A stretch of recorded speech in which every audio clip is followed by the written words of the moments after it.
Dear friends, welcome to Biblical Parivartana. Welcome to Daily Devotions. July 24కి చెందినటువంటి వాక్య భాగం అపోస్తుల కార్యాలు 11వ అధ్యాయం. దీనికి ఒక టైటిల్ ఇవ్వాలి అని అంటే సువార్త ప్రయాణిస్తూ సువార్త వెళ్ళుచు శ్రేష్టమైన మలుపు, శ్రేష్టమైన ప్రశ్నలు కూడా మనకి అందజేసింది. ఏంటి ఆ మలుపు, ఏంటి ఆ ప్రశ్నలు తెలుసుకుందాం, ప్రార్థన చేసుకుందాం. May the words of my mouth and the meditation of our hearts be acceptable in thy sight, our rock and redeemer. Amen. 11వ అధ్యాయం 1 నుండి 18 వరకు చదువుకుందాం. జనులను దేవుని వాక్యం అంగీకరించిరని అపోస్తులను యోదయ ఎంతటనున్న సహోదరులను వినిరి. యెరూషలేమునకు వచ్చినప్పుడు సున్నతి పొందిన వారు సున్నతి పొందని వారి యొద్దకు పోయి వారితో కూడా భోజనము చేసేటివని అతనితో అంటే పేతురుతో వాదము పెట్టుకునిరి. అక్కడ అన్యుల దగ్గరికి వెళ్ళాడు కదా, అక్కడ భోంచేశాడు, అక్కడ ఉన్నాడు, సువార్త చెప్పాడు కదా, అందువలన ప్రశ్నిస్తున్నారు. యెరూషలేము సంఘం ప్రశ్నిస్తుందన్నమాట. అది మనం గమనించాల్సింది.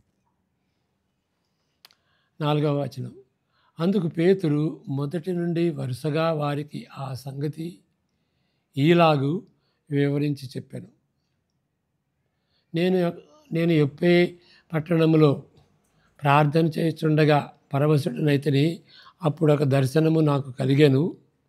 అది ఏదనగా 4 చెంగులు పట్టి దింపబడిన పెద్ద దుప్పటి వంటి ఒక విధమైన పాత్ర ఆకారము నుండి దిగి నా యొద్దకు వచ్చెను. ఇది దుప్పటిలాగా ఉంది, పాత్రలాగా ఉన్నది. ఇది యోపా అని ఉంటుంది కదా, ఇంగ్లీష్లో జోపా అంటారు. అది నేను మ్యాప్లో చూపించుతాను. ఓకే, 6వ వచనం. కానీ దాని వైపు నేను తేరి చూచి పరీక్షింపగా భూమి యందుండు చతుష్పాద జంతువులను, అడవి మృగములను, ప్రాకెడు పురుగులను, ఆకాశ పక్షులను నాకు కనబడెను. అప్పుడు పేతురు, నీవు లేచి చంపుకొని తినుమని ఒక శబ్దము నాతో చెప్పుట వింటిని. 11 వరకు 9. అందుకు నేను వద్దు ప్రభువా, నిషిద్ధమైన అపవిత్రమైనది ఏదియూ నా నోట ఎన్నడూనూ పడలేదని చెప్పగా, 2వ మారు ఆ శబ్దము ఆకాశం నుండి, దేవుడు పవిత్రము చేసినవి నీవు నిషిద్ధమైనవిగా ఎంచవద్దని ఉత్తరమిచ్చను. ఈలాగు ముమ్మారు జరిగెను. తరువాత అదంతయు ఆకాశమునకు తిరిగి తీసుకొని పోబడెను. ఎందుకు ఆకాశం వరకు తీసుకోబడుతుంది అని అంటే అది దేవుని యొక్క కార్యం, దేవుని యొక్క దర్శనం అని చెప్పడానికి. వెంటనే కైసరయ నుండి నా యొద్దకు పంపబడిన 3 మనుషులు మేమున్న ఇంటి యొద్ద నిలిచి ఉండిరి. అప్పుడు ఆత్మ, నీవు భేదమేమీయూ చేయక వారితో కూడా వెళ్ళుమని నాకు సెలవిచ్చెను. ఈ 6 సహోదరులు నాతో కూడా వచ్చిరి. మేము కొర్నేలి ఇంట ప్రవేశించితిమి. ఓకే, 18వ వచనం వరకు. అప్పుడు అతడు, నీవు యొప్పేకు మనుషులను పంపి పేతురు అను మారు పేరు గల సీమోనును పిలిపించుము. నీవును నీ ఇంటి వారందరూ ఏ మాట వలన రక్షణ పొందుదురో ఆ మాటలు అతడు నీతో చెప్పునని తన ఇంటి నిలిచి తనతో చెప్పిన ఒక దేవదూతను చూచిన సంగతి మాకు తెలిపెను. నేను మాట్లాడనారంభించినప్పుడు పరిశుద్ధాత్మ మొదట మన మీదికి దిగిన ప్రకారము వారి మీదికి దిగెను. అప్పుడు యోహాను నీళ్లతో బాప్తిస్మం ఇచ్చాను, కానీ మీరు పరిశుద్ధాత్మతో బాప్తిస్మం పొందుదురని ప్రభువు చెప్పిన మాట నేను జ్ఞాపకము చేసుకుంటుని. కాబట్టి ప్రభువైన యేసుక్రీస్తునందు విశ్వాసం ఉంచిన మనకు అనుగ్రహించినట్టు దేవుడు వారికి కూడా సమాన వరము అనుగ్రహించి ఉండగా దేవుని అడ్డగించుటకు నేను ఏపాటి వాడనని చెప్పాను. వారు ఈ మాటలు విని మరేమీ అడ్డము చెప్పక, అట్లయితే అన్ని జనులకును దేవుడు జీవార్థమైన మనస్సు దయచేసి నాడని చెప్పుకొనుచు దేవుని మహిమపరచురి. ఇది ఇంతకుముందు చెప్పుకున్నాం, 10వ అధ్యాయంలో చెప్పుకున్నాం. చాలా వరకు 11లో రిపీట్ అయినాయి. కాబట్టి అప్పుడు చెప్పిందే ఇప్పుడు చెబుతామని అర్థం కాదు. ఓకే. అంతకుముందు అపోస్తుల కార్యం 10లో చెప్పిన వృత్తాంత వివరాలను తిరిగి చెప్పుటకు ఇంత స్థలము అపోస్తుల కార్యం 11:8లో కేటాయించుట ఆసక్తికరమైన విషయం. అది అంత చెప్పాడు 10లో, మరి దాన్ని చాలా వరకు రిపీట్ చేస్తున్నాడేంటి? అది ఆసక్తికరంగా ఉంటుంది, ఒక విధంగా అద్భుతంగా కూడా ఉంటుంది. ఎందువలన అని అంటే, విలువైన గ్రంథపు చుట్టలో ఎంత విస్తృత స్థలమును వాడుకున్నట్లు ఉంటుంది కదా. ఈ దినాల్లో అయితే కాపీ చేసుకుని పేస్ట్ చేసుకుంటారు, అది ఏ ఖర్చుతో కూడింది కాదు. కానీ ఈ గ్రంథపు చుట్ట, ఆ ఇంకు కానీ ఆ పేపర్ కానీ అదంతా కూడాను చాలా విలువైంది. మరి అంతేకాదు, ఆ గ్రంథపు చుట్ట కొన్ని అడుగులు మాత్రమే ఉంటుంది. మరి అలాంటప్పుడు దాన్ని అంతవరకు రిపీట్ చేయటం ఏంటి అనేటువంటి ప్రశ్న మనకి ఉంటుందన్నమాట. దానికి జవాబు ఏంటి అంటే, దీనికి కీలకమైన మలుపుగా లూకా భావిస్తున్నాడు. ఈ సంఘటన చాలా కీలకమైంది, రిపీట్ చేసినా పర్లేదు అని లూకా భావించి 2 సార్లు చెప్తున్నాడు. లూకా భావించాడు, లూకా భావిస్తే మనకేంటి అని అనవచ్చు. అట్లా కాదు, లూకా ఏది భావిస్తున్నాడో అది దేవుడు భావిస్తున్నాడు. ఓకే. సున్నతి లేని వ్యక్తి ఇంటిలోనికి వెళ్ళి భోజనం చేసినందుకు యూదాలోని క్రైస్తవ సంఘములు ప్రశ్నించుటకు గిరిగీసి పేతురును దానిలో పెట్టి నిలబెట్టారు. చెప్పు, ఎందుకు వెళ్ళావు అని. ఇప్పుడు ఎక్కడి నుండి ఎక్కడికి వెళ్ళాడు ఆయన అనేది మ్యాప్లో చూపించుతాను. ఇది ఇక్కడ NIV జోండర్వాన్ బైబిలు, అది స్టడీ బైబిలు, ఇది లార్జ్ ప్రింట్ అనుకోండి. దయచేసి ఇంగ్లీష్ వచ్చినటువంటి వాళ్ళు దీన్ని కొనుక్కొని చదవండి, మంచి నోట్సు. ఇప్పుడు నేను ఎందుకు చెప్తున్నానంటే, దీనిలో ఉన్నటువంటి మ్యాప్స్ కూడాను చాలా క్లియర్గా ఉంటాయి. ఓకే. అలాంటి మ్యాప్స్ ఇవాళ 2 చూపించుతాను. మొదటిది ఏంటి అని అంటే, పేతురు ఎక్కడి నుండి ఎక్కడికి వెళ్ళాడు. ఇప్పుడు దర్శనం ఎక్కడొచ్చిందంటే, జోపా, చర్మకారుడైనటువంటి సిమియోను దగ్గర ఉన్నటువంటి జోపా ఇక్కడ ఉన్నాడు. ఓకే. ఇక్కడ దర్శనం కలిగింది ఆయనకి. 3 సార్లు దుప్పటిలాగా వచ్చింది కదా. ఒక దుప్పటిలాగా అంటాడు, పాత్రలు అంటాడు, అది మనం ఇమాజిన్ చేసుకోలేము. అది ఇప్పుడు ఇక్కడికి సిరియాలో వాళ్ళ రోమీల క్యాంప్ ఉన్నదన్నమాట.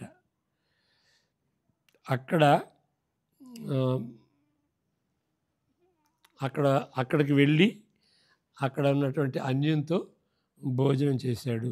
అది మనం ఒకటి గ్రహించాలి. ఓకే. తన అనుభవమును పేతురు తిరిగి చెప్తున్నాడు. ఏంటి? అపవిత్రమైన జంతువులలో క్రిందకు వచ్చి నా దుప్పటిని గూర్చి చెబుతున్నాడు. అదొకటి ఐటమ్. అది 3 సార్లు జరిగినట్టు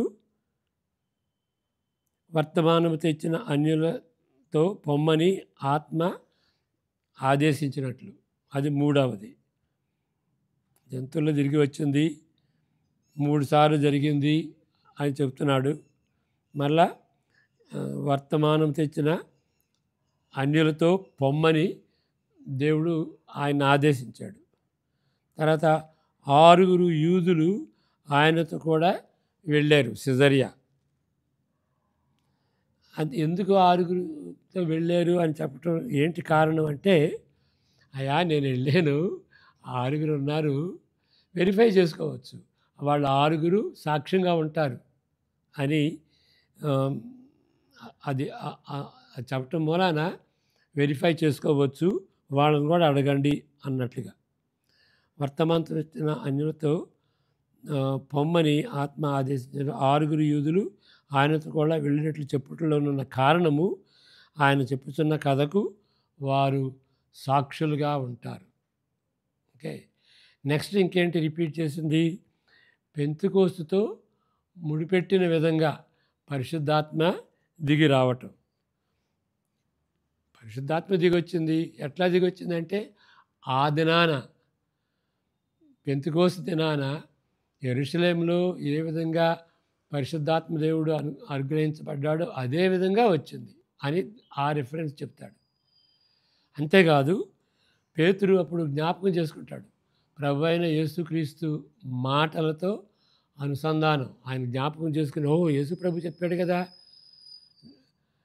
బాప్తిసం వచ్చి యోహాను అయితే నీళ్లతో బాప్తిసం ఇస్తున్నాడు, నేనైతే పరిశుద్ధాత్మతో బాప్తిసం ఇస్తాను అని.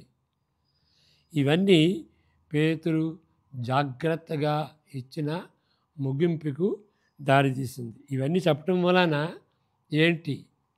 17వ వచనంలో క్లియర్గా ఉంటుందన్నమాట.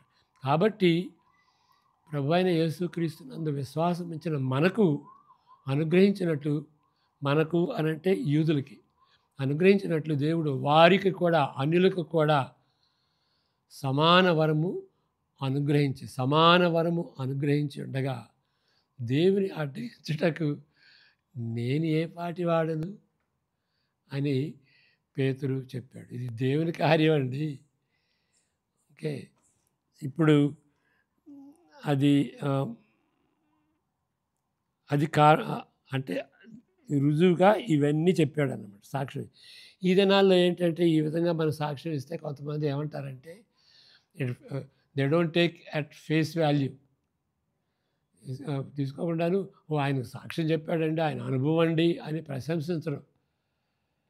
క్రైస్తవులు అయితే ప్రశంసించవచ్చు, కానీ రిలేటివిస్ట్ ఏమంటారు అని అంటే, అది మీకు మంచిదండి, మీ కథ మీరు అనుభవించారు, అది మీ అనుభవం మీకు మంచిది, అది నా అనుభవం నాకు మంచిది కాదు అని రిలేటివైజ్ చేస్తారు. నీ అనుభవం నీ అనుభవమే, నా అనుభవం నా అనుభవమే. అంతేగాని ఇది అట్లా కాదు.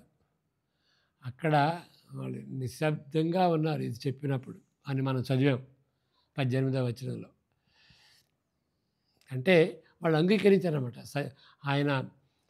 ఆయన చెప్పింది నిజం, ఆయన చరిత్రలో జరిగింది అది నిజం, కాబట్టి మేము ఒప్పుకుంటాం అన్నట్టుగా వాళ్ళు మౌనంగా ఉన్నారన్నమాట. దీనిలో గమనించవలసినటువంటి 3 విషయాలు చెప్పుకుందాం. మొదటిది ఏంటి అని అంటే, పేతురు వాదన ఒప్పించేదిగా ఉన్నప్పటికీ దీన్ని బట్టి మొలకెత్తే థియలాజికల్ సమస్యలన్నీ పరిష్కరించబడినవని అర్థం కాదు.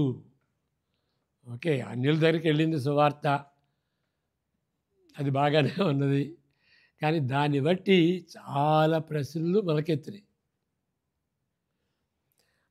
అన్యులకు ఇది అనుకూలంగాను సంతోషంగాను ఉండవచ్చును, కానీ దీన్ని బట్టి వెలువడే అనేక ప్రశ్నల గురించి వారు ఇంకా తలంచలేదు.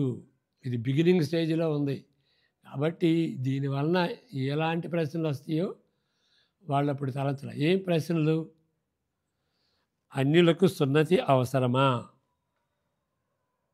అనేటువంటి ప్రశ్న. ఎందుకంటే ఆ కొర్నేలికి మరి అక్కడ ఆయన సున్నతి చేయించుకోలేదు కదా. మరి సున్నతి చేసుకోకపోతే దేవుడు రక్షణ ఇస్తే, దేవుడు పరిశుద్ధాత్మ దేవుడు అనుగ్రహిస్తే మనలాగే వాళ్ళు కూడా అన్యులు కూడా తీర్చబడితే, సమానంగా ఎంచబడితే దేవుని ద్వారా, మరి ఇంకా సున్నతి ఎందుకు? అది అవసరమా మనకి? లేకపోతే యేసుక్రీస్తునందు విశ్వసించిన తరువాత, యేసుప్రభునైతే విశ్వసించాం, మరి విశ్వసించిన తర్వాత అలాంటి కోషరు విధులను యూదులు విసర్జించమని దేవుడు అనుమతిస్తున్నాడా? ఇంకా కోషరు ఫుడ్ వద్దని చెప్తున్నాడా అనేటువంటి ప్రశ్న.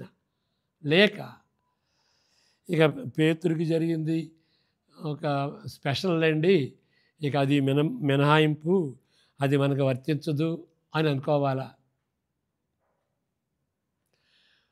ఒకటి యూదులకు, మరొకటి అన్యులకు, రెండు వేరు వేరు సంఘాలు ఉండాలా? వాళ్ళు మారు మనసు పొందారు, వాళ్ళు క్రైస్తవులు అయ్యారు. మరి యూదులు వాళ్ళు కూడా యేసు ప్రభువుని నమ్మారు. కాబట్టి వీళ్ళకి ఒకటి ఒక సంఘం, వాళ్ళకి ఒక సంఘం, వేరువేరుగా ఉండాలా? దీని గురించి మనం పోయినసారి చెప్పుకున్నాం నిన్న. అన్యులు ఏం చేయాలి మరి? మనకైతే విధులు ఉన్నాయి, అది విధులు చేయాలో చేయకపోతే మనకు తెలియదు. తప్పక చేయవలసిన విధులు అన్యులకి ఏమన్నా ఉన్నాయా? మళ్ళీ ఇంకొక ప్రశ్న, పాత నిబంధనకు క్రొత్త నిబంధనకు మధ్య గల సంబంధం ఏంటి? ఈ ప్రశ్నలన్నీ కూడాను అపోస్తుల కార్యం తరువాత అధ్యాయాల్లో ఇవి మెయిన్ ప్రాబ్లమ్స్ లాగా తయారవుతాయి. వీళ్ళు ఈ సమస్యలను మీరు అప్పుడు ఆ స్థితిలో ఈ ప్రశ్నకు తలంచల. కానీ తర్వాత సంఘం, మరి యూదుల సంఘం నుండి అన్యుల సంఘం అయ్యేటప్పటికీ, అన్యులు ఎక్కువ ఉండేటప్పటికీ ఈ సమస్య పెద్దదైంది. దాంతో సతమతమైందనమాట. ఇప్పుడు కూడాను ఆ భేదం, యూదులకి అన్యులకి ఉన్నటువంటి భేదం ఇప్పుడు కూడా కొనసాగుతూనే ఉంటుంది. ఇది చాలా పెద్ద ప్రశ్న. రెండో విషయం మనం గ్రహించాల్సింది, రెండవ విషయం, ఇక్కడ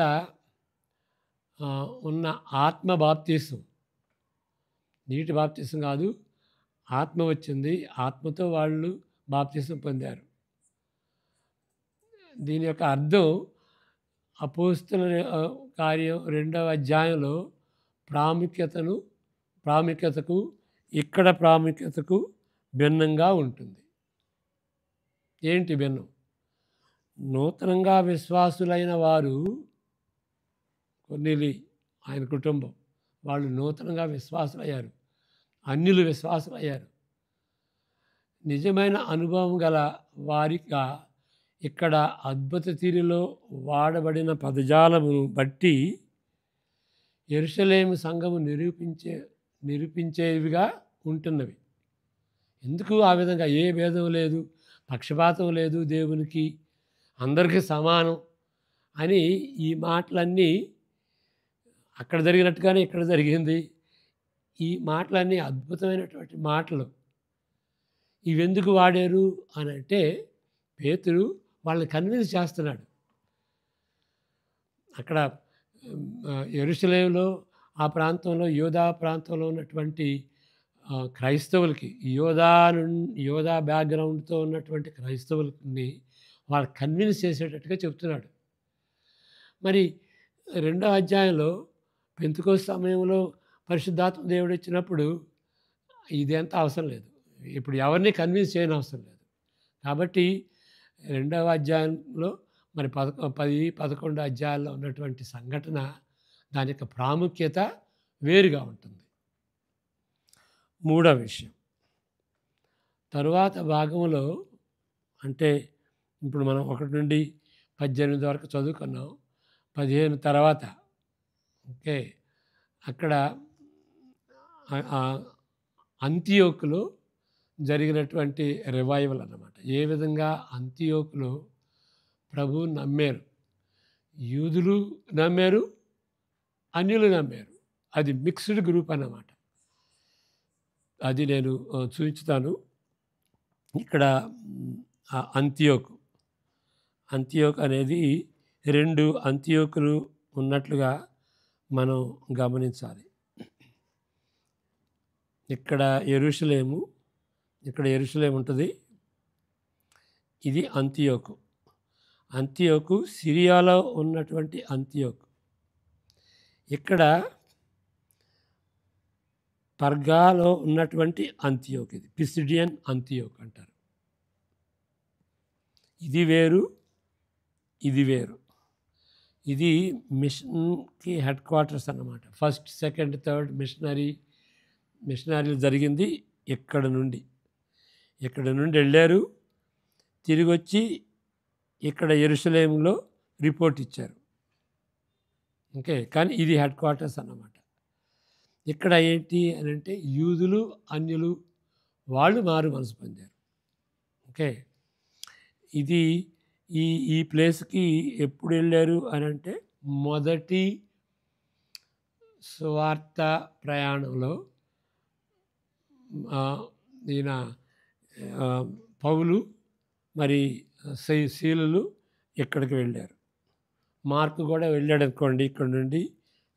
ఇక్కడ నుండి సైప్రస్ నుండి మార్కు కూడా వచ్చాడు. కానీ మార్కు ఇక్కడ నుండి తిరిగి వచ్చేసేసాడు. ఎందుకంటే ఇక్కడ ఉన్నటువంటి పరిస్థితులు చాలా భయంకరంగా ఉన్నాయని తిరిగి వచ్చాడు అన్నమాట. ఓకే. ఇప్పుడు మనం 3వ విషయాన్ని గ్రహించుదాం. యూదులు, అన్యులు మధ్య ఒకే విధంగా సువార్త ప్రకటించబడుచు విస్తరించుతున్నట్లు చూడగలము. ఎక్కడ? అంతియోకులో. దీన్ని బట్టి మరొక సమస్య ఏర్పడింది. ఇప్పుడు ఏంటి ఈ సమస్య అంటే అక్కడ సిజరియా ఫిలిప్పీలో ఉన్నటువంటి ఆ అన్యుడు కొర్నేలి, ఆయన కుటుంబం. ఇక్కడ అట్లా కాదు, ఒక సంఘమే. అన్యుల కుటుంబం కాకుండా ఎక్కువ భాగము అన్యులతో ఏర్పడిన సంఘముతో యెరూషలేము నాయకులు ఇప్పుడు వాళ్ళు ఆ ప్రాబ్లం సాల్వ్ చేయాలి. ఇప్పుడు సంఘమే ఎక్కువ భాగం వాళ్ళు అన్యులైపోయారు. ఇది ఫ్యామిలీ కాదు, ఇండివిజువల్స్ కాదు, సంఘమే మరి అన్యులతో నిండిపోయిందన్నమాట. అసాధారణమైన దాన్ని ఎట్లా హ్యాండిల్ చేశారు అనేది ఇక్కడ మొదటి సూచన కనిపిస్తుంది. అసాధారణమైన జ్ఞానము వారు ప్రదర్శించారు. ఏంటి?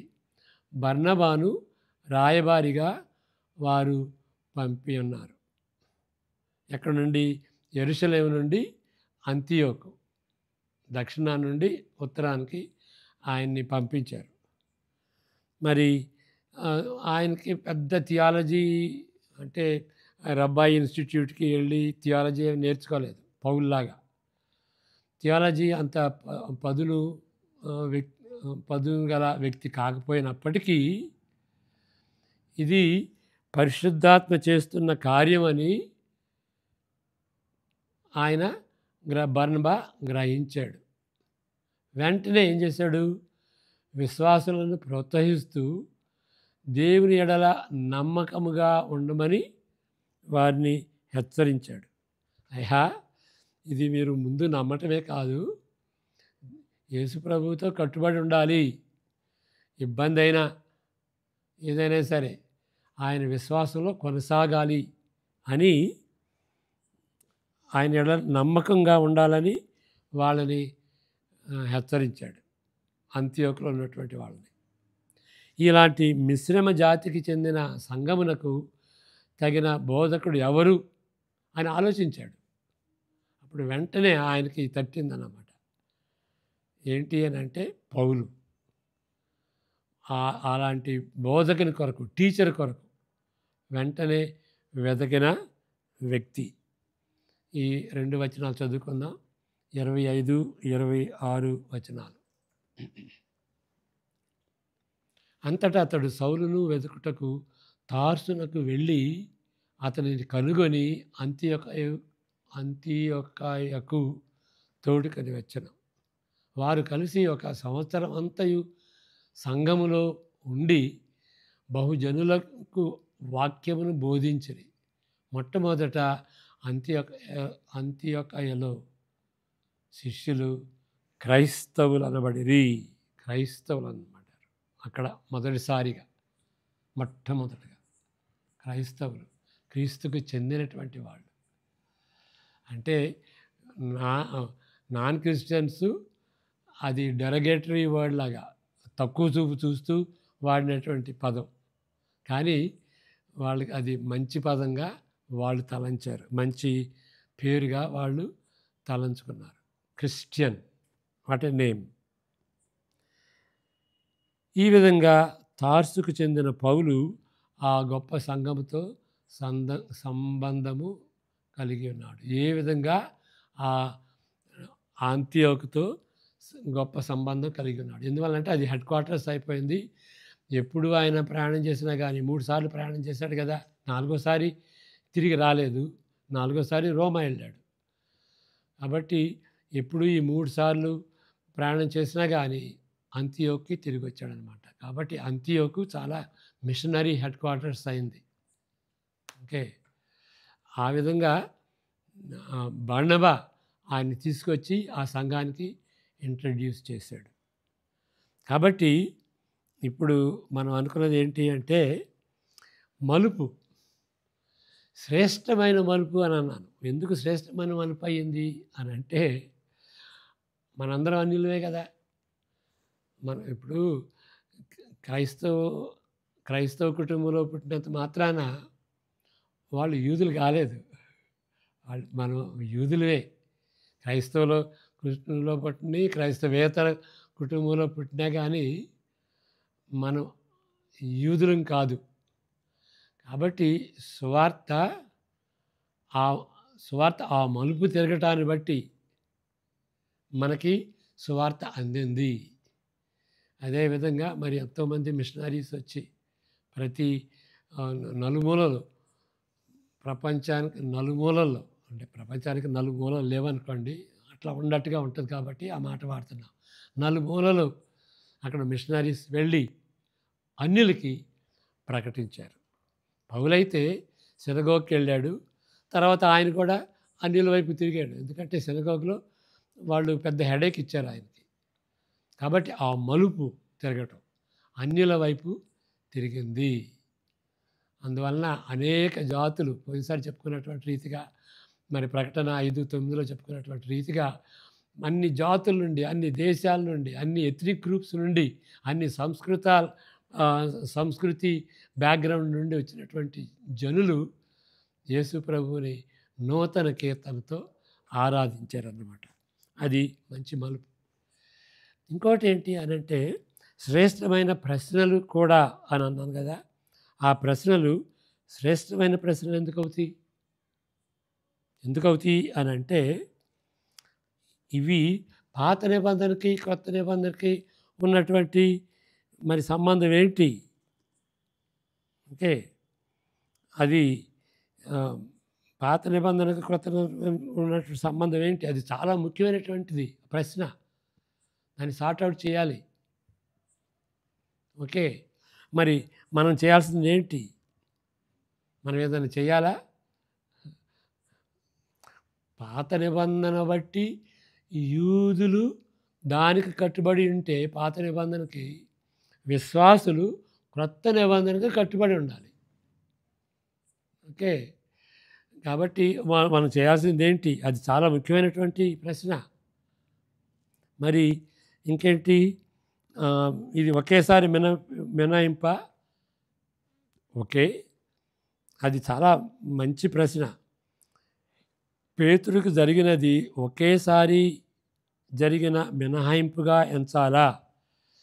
దీన్ని పేతురికి జరిగింది చరిత్రలో ఒకసారి జరిగింది. అది దాన్ని కంటిన్యూస్‌గా చేయాలా? కాంటిన్యూటీ, డిస్కంటిన్యూటీ అంటారు. చాలా ముఖ్యమైనటువంటిది. చాలా కష్టతరమైనటువంటిది. ఇప్పుడు అపోస్తల కార్యాల్లో జరిగింది పేతురు ప్రసంగం చేస్తే 2వ అధ్యాయంలో పరిశుద్ధాత్మ దేవుడు వచ్చాడు. 10, 11 అధ్యాయాల్లో మనం చూసినటువంటి రీతిగా మరి కొర్నేలి ఇంటి దగ్గర ఆయన ఆ కుటుంబానికి దేవుని వాక్యం చెబుతూ ఉంటే అప్పుడు పరిశుద్ధాత్మ దేవుడు వచ్చాడు.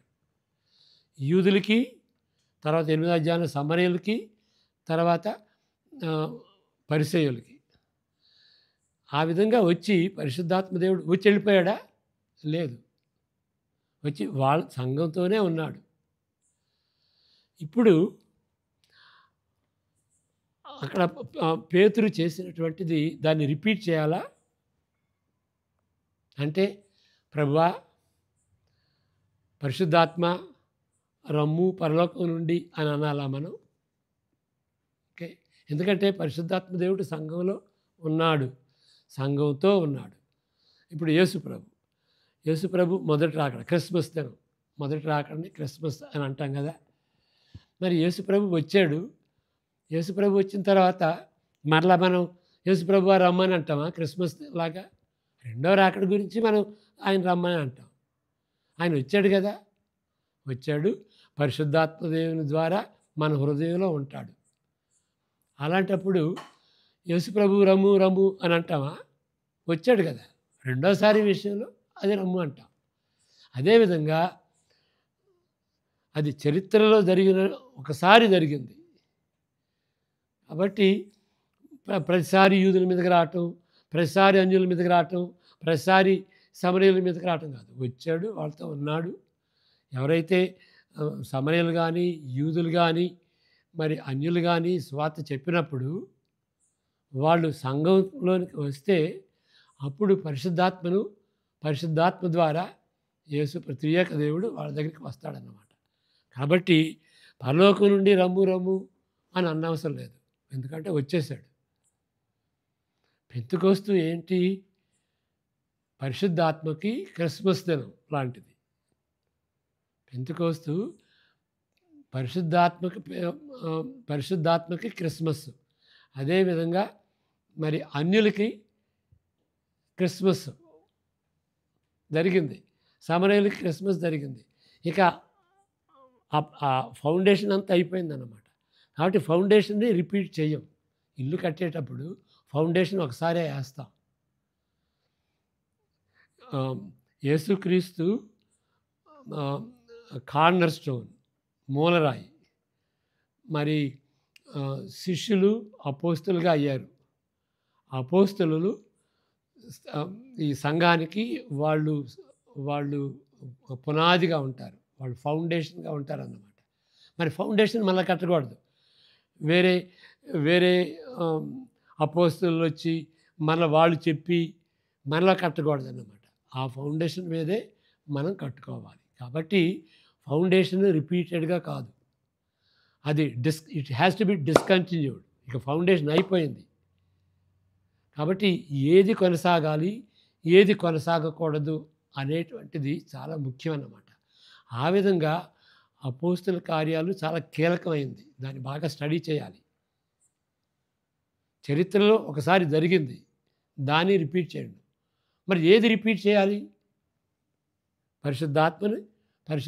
పరిశుద్ధాత్మ శక్తితో సువార్తను చెప్పాలి, అది రిపీట్ కావాలి. ఓకే. కాబట్టి ఫౌండేషనే మరలా రిపీట్ కావాలి అంటే ఎందుకు చెప్తున్నానంటే అపోస్తుల కార్యాల్లో జరిగినట్టుగా మనం చెయ్యాలి అనేది, అది ఫౌండేషన్ అయ్యా. మరలా ఫౌండేషన్ వేస్తావా నువ్వు? అది కొంచెం కీలకంగా మనం దాన్ని అండర్స్టాండ్ చేసుకోవాలి. నేను ఇక్కడ బైబిల్ ఇంటర్ప్రిటేషన్ గురించి అపోస్తుల కార్యాలను ఏ విధంగా ఇంటర్ప్రిట్ చేయాలనేది చెప్తాను. సువార్తలను ఏ విధంగా ఇంటర్ప్రిట్ చేయాలి, ధర్మశాస్త్రాన్ని ఏ విధంగా ఇంటర్ప్రిట్ చేయాలి, మరి ప్రవక్తలను ఏ విధంగా ఇంటర్ప్రెట్ చేయాలి, ధర్మశాస్త్రాన్ని ఏ విధంగా ఇంటర్ప్రెట్ చేయాలి, సువార్తల్ని మరి అపోస్తల కార్యాలని ప్రత్యేకంగా పత్రికల్ని ఏ విధంగా ఇంటర్ప్రెట్ చేయాలి, తర్వాత ఉపమానాలని ఏ విధంగా ఇంటర్ప్రెట్ చేయాలి, మరి ప్రకటన గ్రంథాన్ని అలాంటి భాష తీరులో అపోకలిప్టిక్ లిటరేచర్ అంటారు. ఆ భాష తీరులో ఉన్నటువంటి గ్రంథాలని ఏ విధంగా మనం ఇంటర్ప్రెట్ చేయాలి అనేటువంటిది చాలా ముఖ్యమన్నమాట. ఎందుకంటే కాంటిన్యూటీ, డిస్కాంటిన్యూటీ అనేది ఉన్నది. కాబట్టి దాన్ని ఇంగ్లీషు, తెలుగు రెండిట్లో చెప్పాలనుకుంటున్నాను. అది చాలా ముఖ్యమైనటువంటిదన్నమాట. అది తెలుసుకోకపోతే మనం ఇష్టం వచ్చినటువంటి రీతిగా మనం బైబిల్‌ని ఇంటర్ప్రెట్ చేస్తాం. అందువల్లనే చాలా 40,000 డినామినేషన్స్ 10 ఇయర్స్ అగో. ఇప్పుడు ఇంకెన్నున్నాయో 50,000 ఉన్నాయేమో. ఎందువలనంటే ఈ బిబ్లికల్ ప్రిన్సిపల్స్ తెలియకపోతే పెద్ద ప్రాబ్లమ్ వస్తుందన్నమాట. మైనారిటీని మేజర్ చేస్తాం, మేజర్‌గా ఉన్నటువంటి వాటిని మైనర్‌గా చేస్తాం. అందువల్ల ప్రాబ్లమ్స్ వస్తాయి. ఓకే. కాబట్టి ఈ ఈ విధమైనటువంటి రీతిగా మనం ఈ ప్రశ్నలకి జవాబు బైబిల్‌లో ఉన్నది అని గ్రహించాలన్నమాట. కాబట్టి ఇది శ్రేష్టమైంది, మనకి శ్రేష్టమైంది. ఎందుకంటే ఇలాంటి ప్రశ్నలకి జవాబు దొరకాలి, లేకపోతే మనం పప్పులో కాలేస్తాం. కాబట్టి ఇది శ్రేష్టమైనటువంటి ప్రశ్నలకి దారి తీసింది. అపోస్తలులు చాలా సతమతమయ్యారు, ఎట్లాగూ ఈ ప్రశ్నలు ఏంటి అని. ప్రార్థన చేసుకుందాం. యెహోవా నిన్ను ఆశీర్వదించి కాపాడును గాక, తన సన్నిధి కాంతిని నీపై ప్రకాశింపజేసి నిన్ను కరుణించును గాక, ఆయన సన్నిధి కాంతిని నీపై ఉదయింపజేసి నీకు సమాధానము అనుగ్రహించును గాక. ఆమెన్. God bless you.